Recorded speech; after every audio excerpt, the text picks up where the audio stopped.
Hello student, मैं एकता सिंह आप सभी का ज्ञान चैतन्य चैनल में बहुत बहुत स्वागत करती हूँ। आज के इस टॉपिक में हम यूपी जूनियर का हिस्ट्री का जो टॉपिक है, भारत में नवजागरण तथा राष्ट्रवाद का उदय, उससे रिलेटेड जो भी C TET, UP TET, P TET, जितने भी एच टेट, जितने भी क्वेश्चन इस टॉपिक से पूछे गए हैं उसका हम यहाँ पर डिस्कस करेंगे। तो शुरू करते हैं।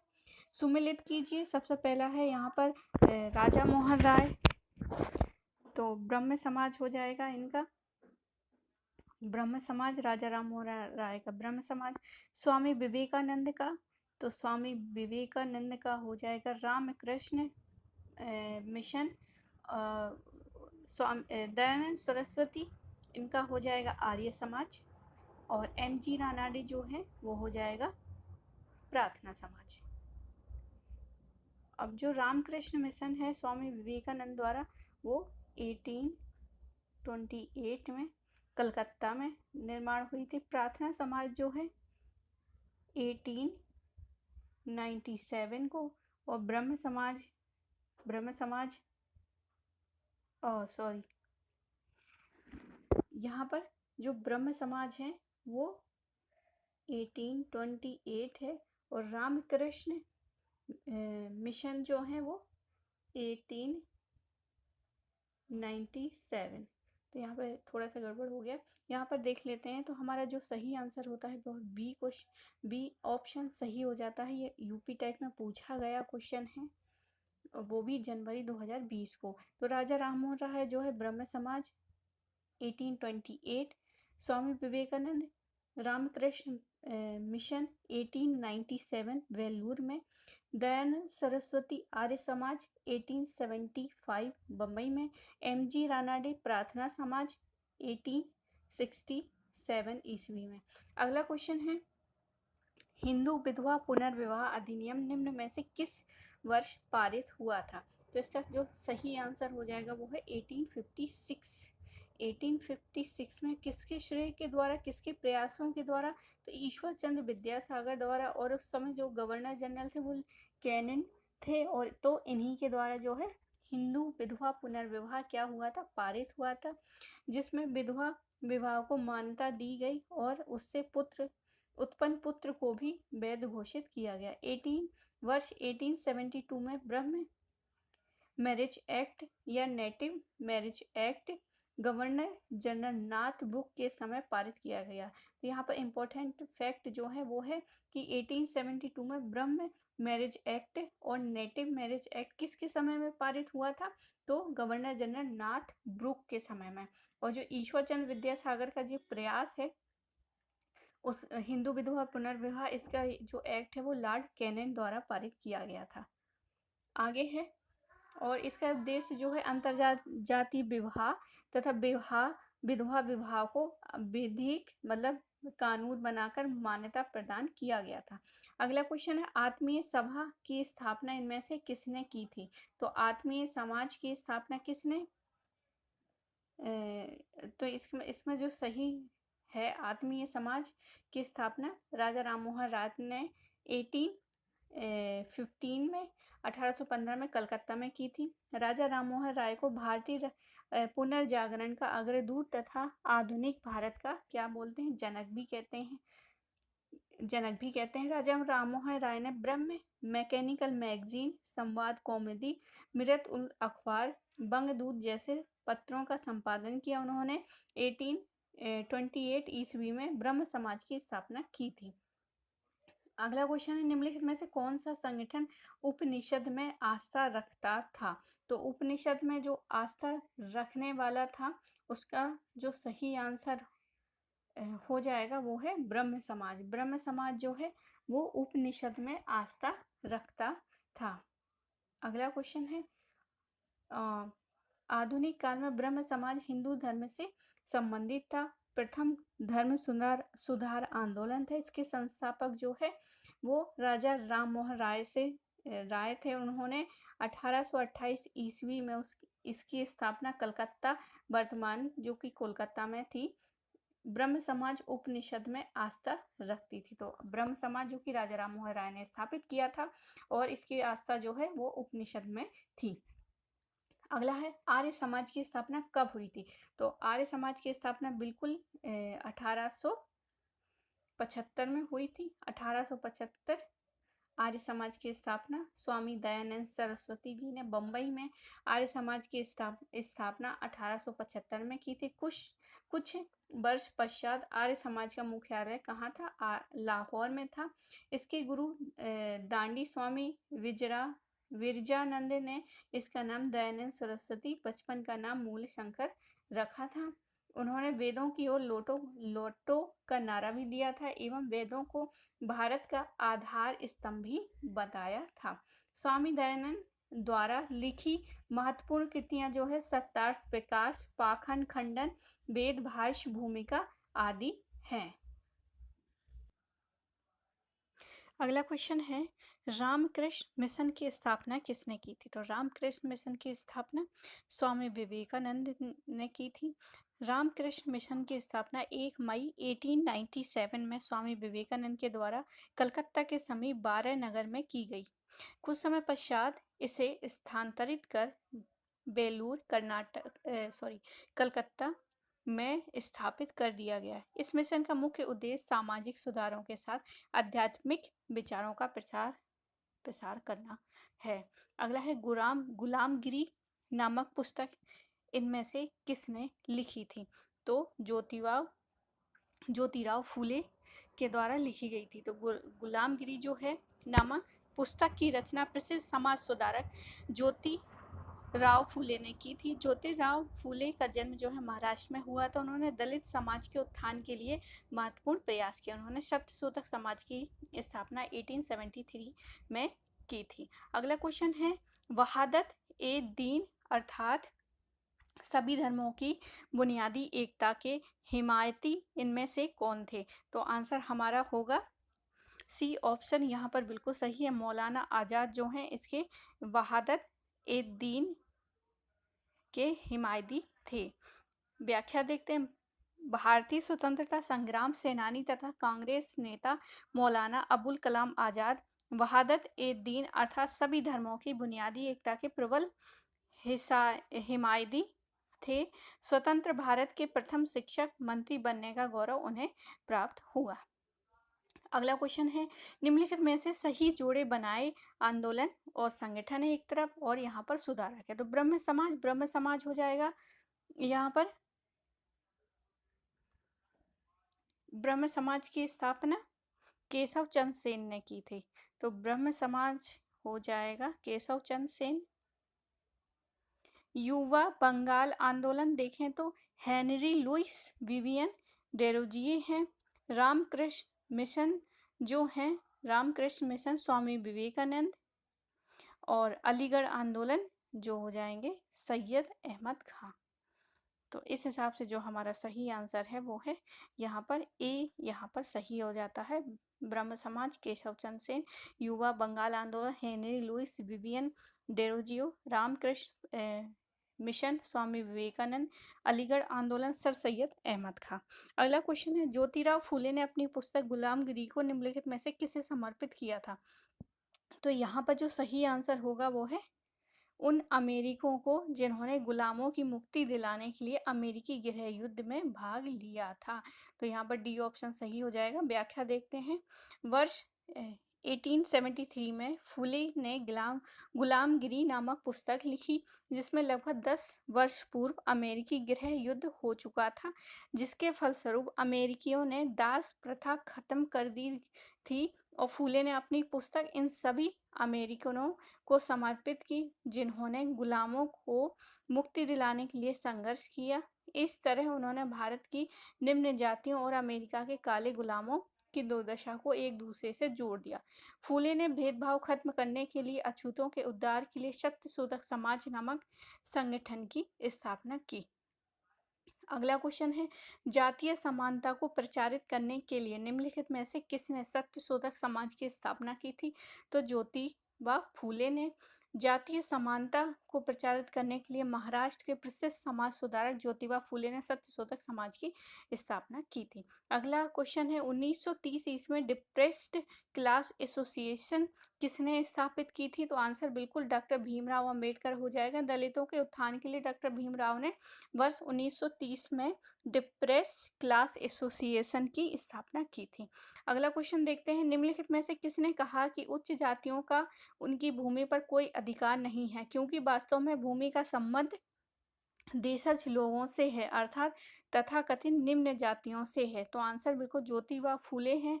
यहाँ पर ज्योतिबा फूले महाराष्ट्र के प्रसिद्ध समाज सुधारक थे जिन्होंने निम्न जातियों के उत्थान एवं उनके हितों के लिए अथक प्रयास किया। उन्होंने अपनी पुस्तक गुलामगिरी के में लिखा कि उच्च जातियों का उनकी भूमि पर कोई अधिकार नहीं है, क्योंकि वास्तव में भूमि का संबंध जो है देशज लोगों से अथवा कथित निम्न जातियों से है। अगला है एशियाटिक सोसाइटी ऑफ बंगाल के संस्थापक थे सर विलियम जोन्स। इसकी स्थापना बंगाल में की गई थी और 1784 ईस्वी में।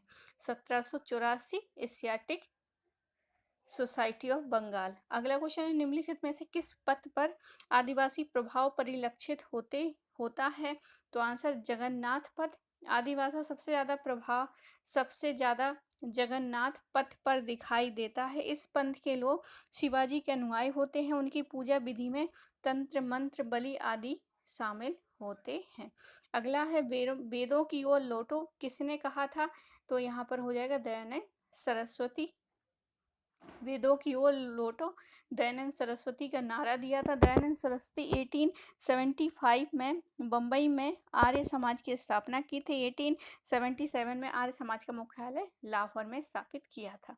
अगला क्वेश्चन है, वर्ष 1893 में अमेरिका के किस शहर में स्वामी विवेकानंद ने भारत के प्रतिनिधि के रूप में विश्व धर्म संसद में प्रेरणादायक भाषण दिया था? तो आंसर बिल्कुल शिकागो हो जाएगा। यहाँ पर शिकागो में दिया था।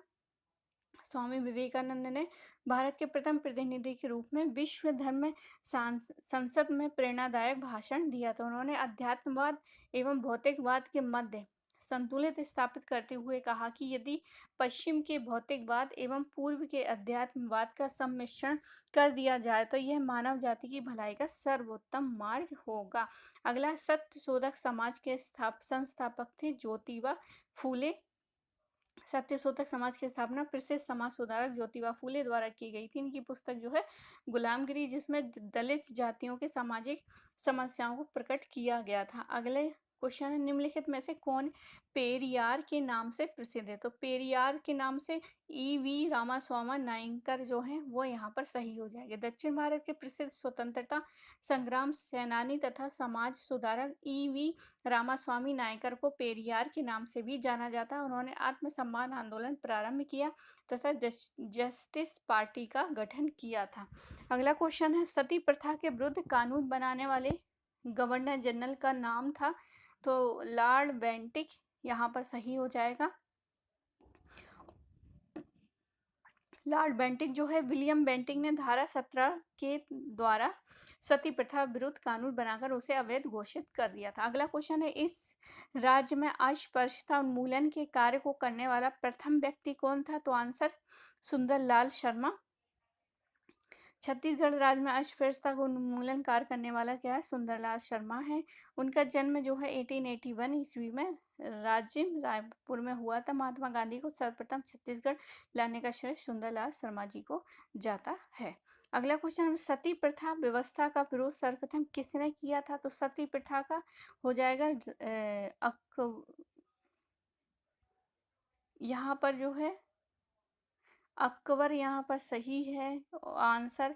लेकिन जो सती प्रथा व्यवस्था का विरोध जो है सर्वप्रथम राजा राम मोहन राय के द्वारा, जबकि आधुनिक भारत में राजा राम मोहन राय के प्रयासों के फलस्वरूप लॉर्ड विलियम बेंटिक के द्वारा 1829 में सती प्रथा का अंत कर दिया था।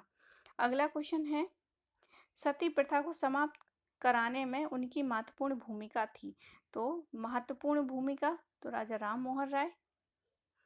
राजा राम मोहन राय के प्रयासों से भारत के गवर्नर जनरल विलियम बेंटिक ने 1829 सती प्रथा को समाप्त करने की घोषणा की तथा विनियम जो नियम है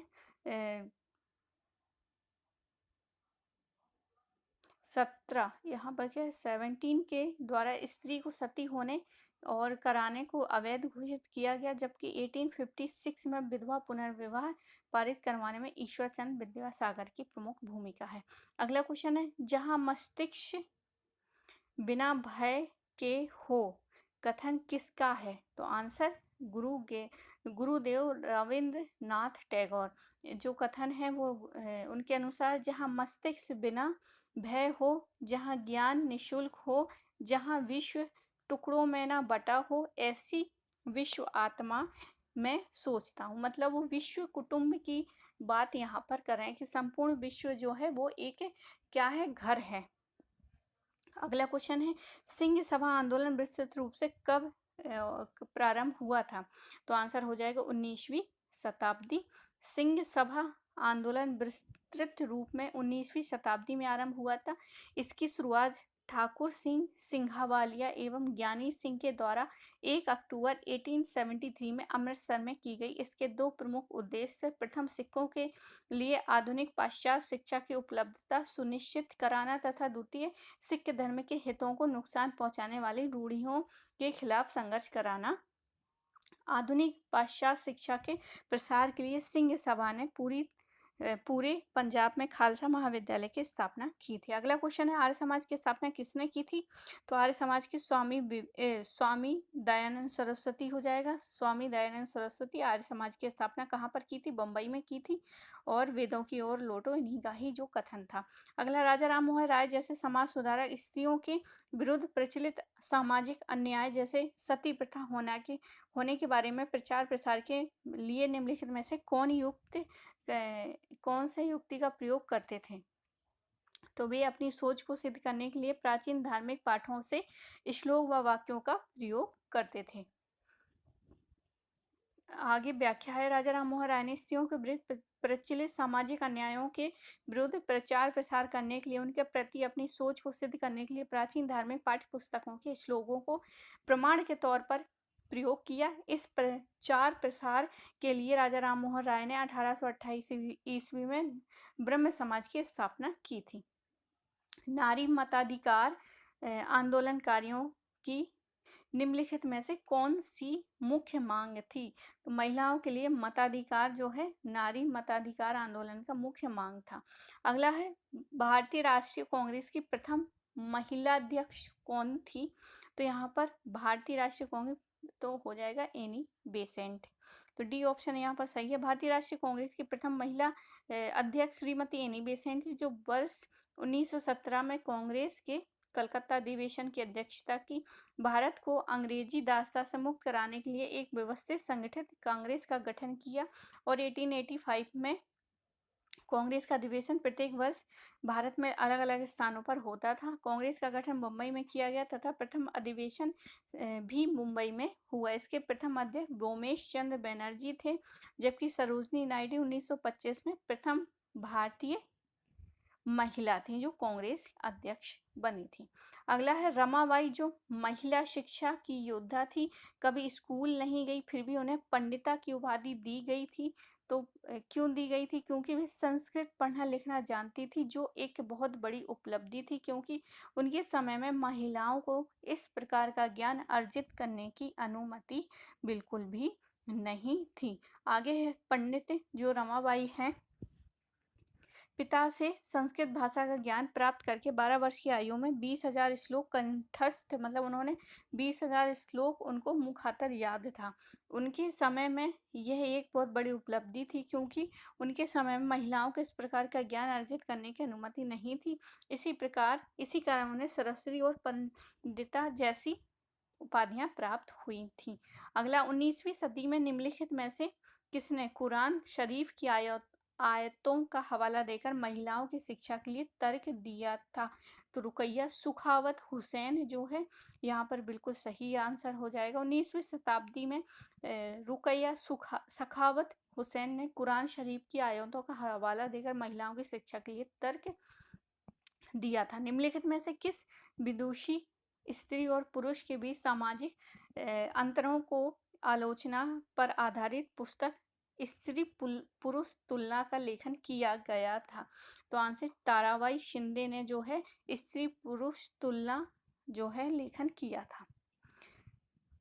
और यहाँ पर जो है लैंगिक भेदभाव की आलोचना कर जो स्त्री पुरुष के बीच असमान रूप से व्याप्त थी उन्हीं की उनमें चर्चा की थी। अगला, महिलाओं ने भी जागरण एवं सामाजिक सुधार हेतु आधुनिक काल में लेखन कार्य को प्रोत्साहन किया। इसी क्रम में उन्होंने कई पुस्तकें लिखी। 1876 में प्रकाशित ग्रंथ अमार जीवन की लेखिका थी। तो अमार जीवन की लेखिका रास सुंदरी देवी जो है अमार जीवन की लेखिका होती हैं।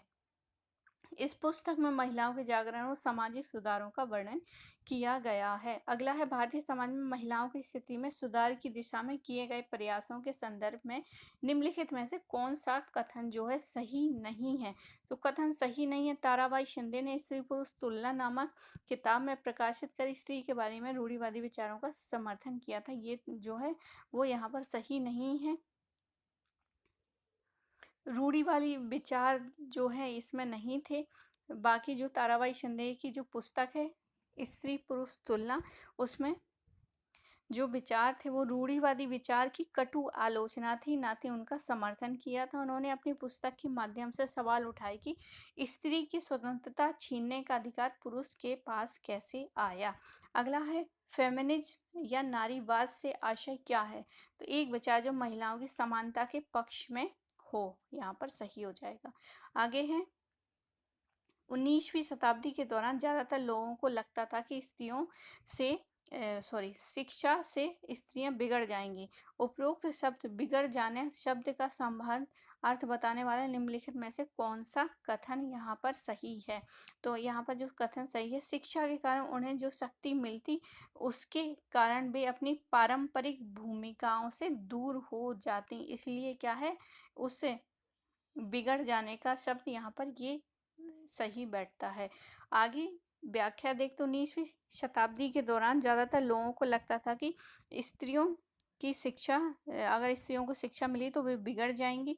यहाँ बिगड़ जाना शब्द का अर्थ है शिक्षा के कारण स्त्रियों को जो शक्ति मिलती उसके कारण वे अपनी पारंपरिक भूमिकाओं से दूर हो जाती हैं। यानी कि मान लो एक औरत पढ़ी लिखी है, वो जॉब में है, तो वो जो पीछे चीजें हैं, खाना बनाना, बच्चों को संभालना, वो सब क्या है वो उन सब से क्या है छूट जाएगी। और बिगड़ जाना वो उन्हीं के संदर्भ में इस्तेमाल किया गया है। आगे है, 19वीं शताब्दी के दौरान अधिकतर शिक्षित महिलाओं को स्कूल भेजने के बजाय उनके उदारवादी पिताओं तथा पतियों ने उन्हें स्कूल भेजने के बजाय घर पर पढ़ाया। तो यहाँ पर लड़कियों को स्कूल पहुंचाने के लिए सार्वजनिक स्थानों से गुजरते हुए यात्रा करनी पड़ती थी तथा उनकी एक क्या है सुरक्षा की चिंता वहाँ पर जो मुद्दा था वो काफी हावी था। लड़कियों को स्कूल पहुंचाने के लिए सार्वजनिक स्थानों से गुजरते हुए यात्रा करनी पड़ती थी तथा उनकी सुरक्षा एक चिंता थी। इसी कारण क्या है 19वीं शताब्दी के दौरान अधिकतर शिक्षित महिलाओं को स्कूल भेजने के बजाय उनके उदारवादी पिताओं तथा पतियों ने उन्हें स्कूल भेजने के बजाय घर पर पढ़ाया था। अगला, अब यहाँ पर क्या है कुछ अनुच्छेद हैं। यहाँ पर बहुत बड़ा वो है पैराग्राफ, तो इसको फटाफट पढ़ते हैं। 19वीं सदी के आखिर तक महिलाएं भी सुधारों के लिए बढ़ चढ़कर प्रयास करने लगी थी। उन्होंने किताबें लिखी, पत्रिकाएं निकाली, स्कूल प्रशिक्षित केंद्र खोले तथा महिलाओं को संगठित किया। 20वीं सदी की शुरुआत में वे महिलाओं को मताधिकार, बेहतर स्वास्थ्य सुविधाएं और शिक्षा के अधिकार के बारे में कानून बनवाने के लिए राजनीतिक दबाव समूह बनाने लगी थी। सभी समुदायों के महिलाओं ने 1920 के दशक के बाद विभिन्न प्रकार के राष्ट्रवादी समाजवादी आंदोलन में हिस्सा लिया था। 20वीं शताब्दी में जवाहरलाल नेहरू, सुभाष चंद्र बोस और जैसे नेताओं ने महिलाओं के लिए अधिक स्वतंत्रता व समानता की मांगों का समर्थन किया। राष्ट्रवादी नेताओं ने आश्वासन दिया कि स्वतंत्रता मिलने पर सभी पुरुषों और महिलाओं को वोट डालने का अधिकार दे दिया जाएगा, परंतु उनका आह्वान था कि जब तक स्वतंत्रता नहीं मिल जाती तब तक महिलाओं को अंग्रेजी राज विरोधी संघर्ष में जोर लगाना चाहिए। तो अब यहाँ से क्वेश्चन शुरू होते हैं जिसके है महिलाओं के अधिकारों के संबंध में निम्नलिखित में से कौन सा कथन दिए गए अनुच्छेद के अनुसार क्या है, यहाँ पर गलत है।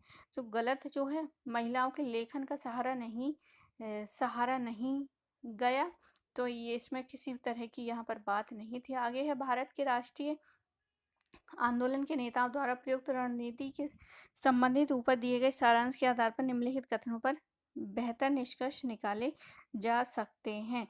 तो यहाँ पर बेहतर निष्कर्ष इन सब में जो है, राष्ट्रवादी नेताओं ने महिलाओं को उनके अधिकार दिलवाने के लिए समर्थन मांगा और वादा किया कि वो स्वतंत्रता के बाद उन्हें वोट डालने का अधिकार क्या है, दिलवाएंगे। इसके लिए क्या है, स्वतंत्रता के लिए उन्हें भी जोर लगाना पड़ेगा। अगला क्वेश्चन है, 1780 में प्रारंभ किए गए बंगाल गजट साप्ताहिक पत्रिका के संपादक कौन थे? तो संपादन जो है वो हो जाएंगे जेम्स अगस्टस हिक्की। यहाँ पर जो है 1780 में कलकत्ता से साप्ताहिक पत्रिका निकालने का श्रेय इनको ही जाता है। अगला क्वेश्चन है, भारत में प्रथम सूती कपड़ा मिल की स्थापना की गई थी? तो बम्बई में कपड़ा मिल की स्थापना की गई थी, वो भी 1854 में पारसी उद्योगपति कावस जी के द्वारा बम्बई में स्थापित की गई थी। अगला क्वेश्चन है, 19वीं सदी में ईसाई मिशनरियों ने भारत में क्रिश्चियन शिक्षा को क्यों लागू करना चाहा था? तो भारतीयों को कंपनी सरकार के प्रति वफादार बनाने के लिए। अगला क्वेश्चन है, इसकी व्याख्या देखते हैं। भारत में 19वीं सदी में ईसाई मिशनरियों द्वारा अंग्रेजों का शिक्षा में प्रसार किया गया था। तो मुख्य उद्देश्य ऐसे व्यक्तियों को तैयार करना था जो क्लर्क के रूप में अपनी सेवा दे सके तथा कंपनी के प्रति वफादार रहें। अगला क्वेश्चन है, सन 1878 में वर्नाक्युलर प्रेस एक्ट के माध्यम से ब्रिटिश सरकार ने क्या किया? तो यहाँ पर जो क्या किया, यहाँ पर ये होगा कि जो भारतीय प्रेस को स्वतंत्रता प्रदान किया गया। आगे देखते हैं व्याख्या। वर्नाक्युलर प्रेस एक्ट जो है ब्रिटिश भारत में 1878 ईस्वी में लॉर्ड लिटिल के शासन काल में लाया गया था। इस अधिनियम का मुख्य उद्देश्य जो है, भारतीय भाषाओं के समाचार पत्रों पर प्रतिबंध लगाना था। लॉर्ड रिपन ने वर्नाक्युलर प्रेस एक्ट को 1882 में समाप्त कर दिया था। अगला क्वेश्चन है, ब्रिटिश सरकार द्वारा 1857 निम्नलिखित में से कौन से 3 विश्वविद्यालय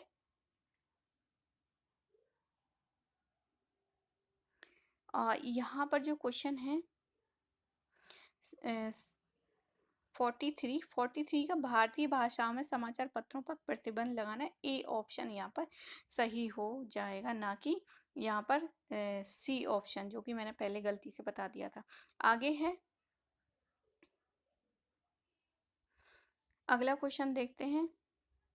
तो यहाँ पर देख रहे थे, ब्रिटिश सरकार द्वारा सन 1857 में निम्नलिखित में से कौन से 3 विश्वविद्यालय स्थापित किए गए थे? तो बम्बई, कलकत्ता और मद्रास। तो बम्बई, कलकत्ता और मद्रास, सी ऑप्शन यहाँ पर सही हो जाएगा।